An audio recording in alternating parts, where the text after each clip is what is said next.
ನೋಡಿ ಇಲ್ಲಿ ನನ್ನೊಟ್ಟಿಗೆ ಇಲ್ಲಿ ತಂಗಿ ಕೂಡ ಜಾಯ್ನ್ ಆಯ್ತು ಈಗ ಹಪ್ಪಳ.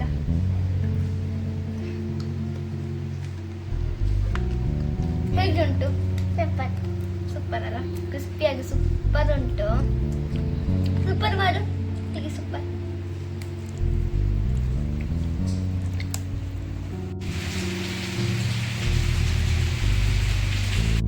ಇಲ್ಲಿ ಮಳೆ ಬರ್ತಿತ್ತು ಆಗ, ಜೋರು ಮಳೆ ಬಂದೀಗೆಲ್ಲ ಚಂಡಿ ಚಂಡಿ ಆಗಿದೆ. ಈಗ ಮಳೆ ಕಡಿಮೆ ಆಗಿದೆ. ಈ ಮಳೆಗೆ ಈವ್ನಿಂಗ್ ಈ ಹಪ್ಪಳ ಇದ್ರೆ ಮತ್ತೆ ಎಂತ ಸ್ನ್ಯಾಕ್ಸಿಗೆ ಎಂತ ಕೂಡ ಬೇಡ. ಇದನ್ನೊಂದು ನಾವು ಸಮ್ಮರಲ್ಲಿ ಹಪ್ಪಳ ಮಾಡಿ ಮತ್ತೆ ಇದು ರೈನಿ ಸೀಸನಲ್ಲಿ ಇದನ್ನು ಈ ಥರ ಕಾಯಿಸಿದೆ ಈವ್ನಿಂಗ್. ನಮಗೆ ಎಂತ ಬೇಡ, ಒಂಥರ ಬಿಸಿ ಬಿಸಿ ಆಗಿ ಖುಷಿ ಆಗ್ತದೆ ಕಾಫಿ ಮತ್ತೆ ಹಪ್ಪಳ. ನೋಡಿ ಎಷ್ಟು ಕ್ರಿಸ್ಪಿಯಾಗಿ ಉಂಟು. ವಾವ್,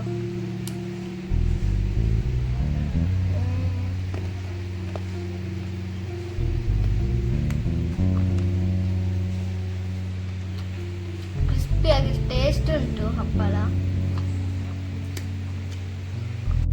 ಈ ಹಪ್ಪಳವನ್ನು ಹೇಗೆ ಮಾಡಿದ್ದು, ಇದರ ಪ್ರೊಸೀಜರ್ ಏನು, ಮತ್ತೆ ಯಾರೆಲ್ಲ ಇದ್ರು ಈ ಹಪ್ಪಳ ಮಾಡುವಾಗ, ಮತ್ತೆ ಏನೆಲ್ಲ ಎಂಜಾಯ್ ಮಾಡಿದ್ವಿ ಅಂತ ನಾವು ನೋಡಿಕೊಂಡು ಬರುವ ಫುಲ್ ಡಿಟೇಲ್ ಆಗಿ ವಿಡಿಯೋದಲ್ಲಿ. ಬನ್ನಿ.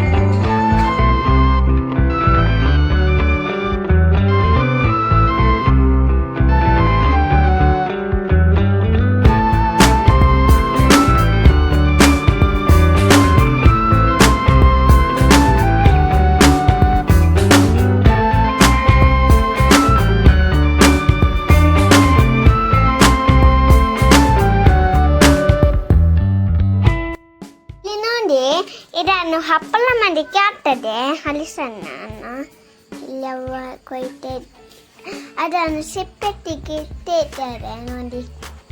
ಅಲ್ಲಿ ಎಲ್ಲ ಉಂಟು, ಎಷ್ಟು ಹಲಸನ್ನುಂಟ ಅಂತ. ಫಸ್ಟಿಗೆ ಹಲಸಿನ ಹಣ್ಣಿನ ಸಿಪ್ಪೆ ತೆಗ್ದದಲ್ಲ, ಇವಾಗ ಅದು ತುಂಬ ಕಷ್ಟದ ಕೆಲಸ ಅಂತಲೇ ಹೇಳ್ಬೋದು. ಯಾಕೆಂದರೆ ಇದು ಹಲಸಿನ ಹಣ್ಣಿನ ತೋಳೆ ಬಿಡಿಸುವುದು ಒಂಥರ ಸ್ವಲ್ಪ ಕಷ್ಟ. ಇದಕ್ಕೆ ಇಲ್ಲಿ ಅವ್ವ ಮತ್ತು ಅಮ್ಮ ಮತ್ತು ಚಿಕ್ಕಲ್ಲಿ ತೋಳೆಯನ್ನು ಬಿಡಿಸ್ತಾ ಇದ್ದಾರೆ. ಇವರೆಲ್ಲ ಒಂಥರ ಪಟ್ಟಂಗ ಹಾಕಿಕೊಂಡು ಎಂಜಾಯ್ ಮಾಡ್ತಾ ಇಲ್ಲಿ ಈ ಥರ ಇದನ್ನೆಲ್ಲ ತೋಳೆಯನ್ನು ಬಿಡಿಸ್ತಾ ಇದ್ದಾರೆ. ನಾವು ಮಕ್ಕಳು ಕೂಡ ಮಲಗಿರಲಿಲ್ಲ, ಅಲ್ಲಿ ಆಟ ಆಡಿಕೊಂಡಿದ್ವಿ. ಈಗ ಟೈಮ್ ಒಂದು 11 ಗಂಟೆ ಎಲ್ಲ ಆಗಿತ್ತು. ಮತ್ತು ತಾತ ಕೂಡ ಜಾಯಿನ್ ಆದರು ಬಂದು. ಇವರದ್ದು ಇದೆಲ್ಲ ಮುಗಿಲಿಕ್ಕಿಲ್ಲ, ಇದು ನಾಳೆ ಬೆಳಿಗ್ಗೆ ತನಕ ಈ ಥರ ಈ ತೋಳೆಯನ್ನು ಬಿಡಿಸ್ತಾನೆ ಇರಬೇಕಾಗ್ಬೋದಂತ.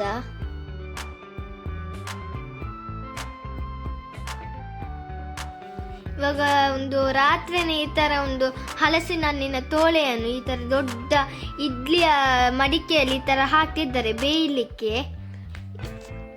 ಇದನ್ನು ಈ ಥರ ರಾತ್ರಿನೇ ಈ ಥರ ಬೇಯಲಿಕ್ಕೆ ಇಟ್ಟರೆ ನಾಳೆ ಬೆಳಿಗ್ಗೆ ತುಂಬ ಸುಲಭ ಆಗ್ತದೆ ಎದ್ದು ಒತ್ತಲಿಕ್ಕೆ.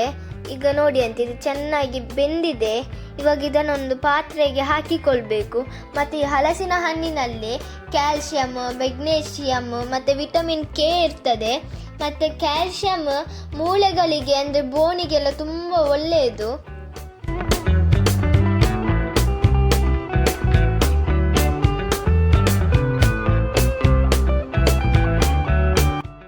ನೋಡಿ ನಾವಿಲ್ಲಿ ಒಂದು ಗ್ರೈಂಡರಲ್ಲಿ ಕಡಿತಿದ್ದೇವೆ. ಕೆಲವರೆಲ್ಲ ಕಲ್ಲಲ್ಲಿ ಕಡಿತಾರೆ, ನಾವಿಲ್ಲಿ ಗ್ರೈಂಡರಲ್ಲಿ ಸ್ವಲ್ಪ ಸ್ವಲ್ಪ ಹಾಕಿದರೆ ಅದು ಚೆನ್ನಾಗಿ ಗ್ರೈಂಡ್ ಆಗ್ತದೆ. ಅದಕ್ಕೆ ನಾವೀಗ ಇಲ್ಲಿ ಗ್ರೈಂಡರಲ್ಲಿಯೇ ಕಡಿತಿದ್ದೇವೆ. ಮತ್ತು ಇದಕ್ಕೆ ರುಚಿಗೆ ತಕ್ಕಷ್ಟು ಉಪ್ಪು ಹಾಕಬೇಕು. ಮತ್ತು ಇದು ಲಾಸ್ಟಿಗೆ ಆಗುವಾಗ ಸ್ವಲ್ಪ ಜೀರಿಗೆ ಕೂಡ ಹಾಕಬೇಕು. ಇವಾಗ ಇದು ನಯ ಆಗಿದೆ. ಇದನ್ನೊಂದು ತೆಗೆದು ಸಪ್ರೇಟ್ ಒಂದು ಪಾತ್ರಕ್ಕೆ ಹಾಕಬೇಕು. ತೆಗೆದು ಜೀರಿಗೆ ಹಾಕುವುದರಿಂದ ಗ್ಯಾಸ್ಟ್ರಿಕ್ಕಿಗೆ ಕೂಡ ತುಂಬ ಒಳ್ಳೆಯದು.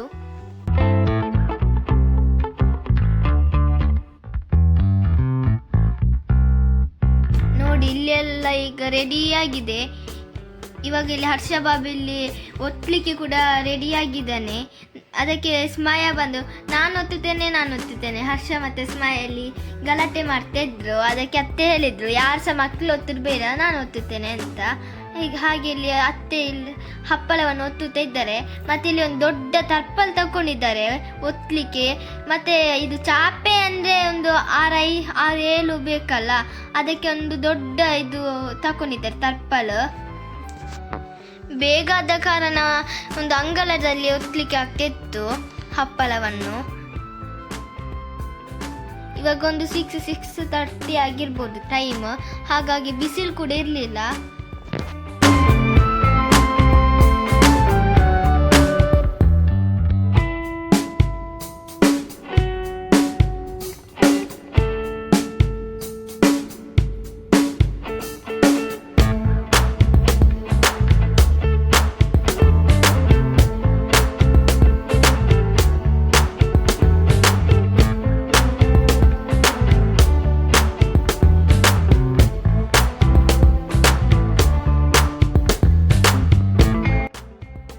ಇವಾಗ 2 ಮಡಿಕೆ ಹಪ್ಪಳ ಒತ್ತಿ ಆಯಿತು.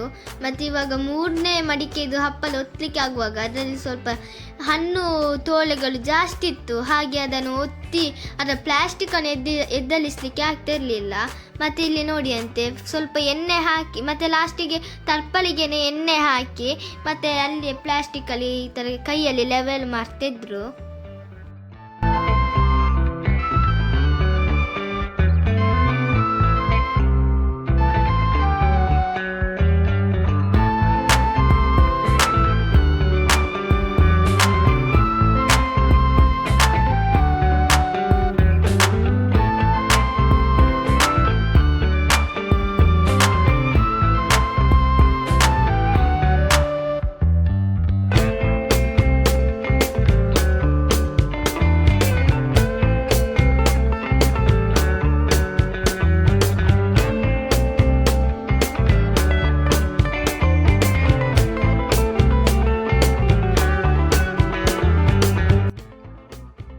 ಇವಾಗ ಹಪ್ಪಳ ಎಲ್ಲ ಹಾಕಿ ಆಯಿತು. ಇವಾಗ ಚೆನ್ನಾಗಿ ಬಿಸಿಲು ಕೂಡ ಉಂಟು, ಹಾಗೆ ಚೆಂದ ಒಣಗ್ತಾ ಉಂಟು. ಮತ್ತು ಒಂದು ಸೈಡ್ ಒಣಗಿ ಆದ ನಂತರ ಇನ್ನೊಂದು ಸೈಡ್ ಒಣಗಲಿಕ್ಕೆ ಅದನ್ನು ಮಗುಚಿ ಹಾಕ್ತಿದ್ದಾರೆ ಅಮ್ಮ. ಬೇಗ ಹಪ್ಪಳ ಹಾಕಿದ ಕಾರಣ 11 ಗಂಟೆಗೆ ಮಗುಚಿ ಹಾಕಲಿಕ್ಕೆ ಆಗ್ತಿತ್ತು. ಹಪ್ಪಳ ಒಣಗಲಿಕ್ಕೆ 3 ಅಥವಾ 2 ಬಿಸಿಲು ಬೇಕಾಗ್ತದೆ. ಮತ್ತು ಈಗ ನೋಡಿ ಅಂತೆ ಚೆನ್ನಾಗಿ ಅದು ಒಣಗಿದೆ. ಇದು ಹೀಗೆ ಒಣಗಿದ ನಂತರ ಇದನ್ನು ಒಂಥರ ಕಟ್ಟಿಡಬೇಕು, 5 ಅಥವಾ 10 ಈ ಥರ ಕಟ್ಟಿಟ್ಟರೆ ಮತ್ತು ಮಳೆಗಾಲದಲ್ಲಿ ಎಲ್ಲ ತೆಗೆದು ಎಣ್ಣೆ ಹಾಕಿ ಮತ್ತು ಕಾಯಿಸುವುದೇ.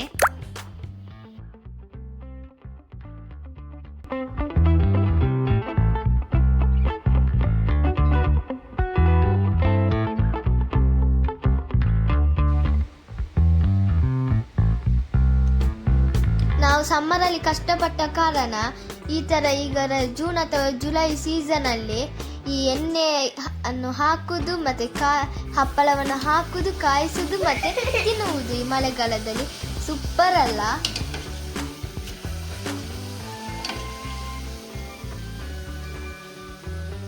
ಇವಾಗ ನಮ್ಮ ಕ್ರಿಸ್ಪಿ ಹಪ್ಪಳ ರೆಡಿ. ಈ ವಿಡಿಯೋವನ್ನು ನೋಡಿದ್ರಲ್ಲ, ಈ ವಿಡಿಯೋ ಹೇಗಿತ್ತಂತ ತಿಳಿಸಿ. ಮತ್ತು ಈ ವಿಡಿಯೋವನ್ನು ಲೈಕ್ ಮಾಡಿ, ಶೇರ್ ಮಾಡಿ, ಕಮೆಂಟ್ ಮಾಡಿ. ಸಬ್ಸ್ಕ್ರೈಬ್ ಮಾಡೋದನ್ನು ಪ್ಲೀಸ್ ಸಬ್ಸ್ಕ್ರೈಬ್ ಮಾಡ್ತಾ ಸಪೋರ್ಟ್ ಮಾಡಿ. ಇನ್ನು ಮುಂದಿನ ವಿಡಿಯೋದಲ್ಲಿ ಸಿಗೋಣ. ಅಲ್ಲಿವರೆಗೂ ರಾಮ್ ರಾಮ್.